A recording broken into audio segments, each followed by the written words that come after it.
nzela to tamboli ezaki tellement mabe yango ememi biso na ba monde. Si je savais il guette de mon cœur c'est mec de moi-même. Erreur ezalaka mbala moko mbala mibale soko koyi na erreur mbala mibale otelemi opopoli maboko banje okende otali place na wuti obina obongisa. Mwana azolela bolingo. Azolela bolingo. Nzoka ye moko bolingo. Oyebe koma na ba moment mo bwenzamba tala biso. Nzamba o comprendre biso te. Nzamba zo tuna ke me koma yo koyi kolinga mutu o yo ya lingi yo te.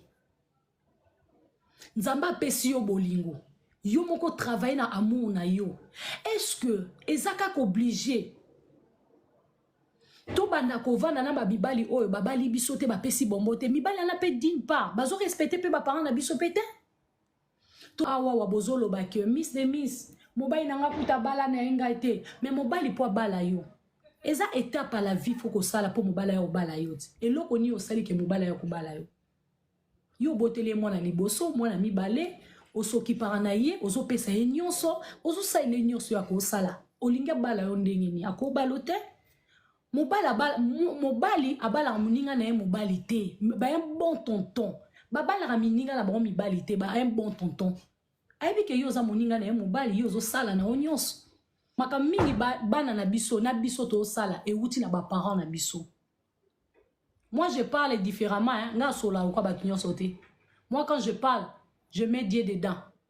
Moi quand je parle, je prêche aussi, je suis une évangéliste. Je suis obligée de parler de Dieu aussi.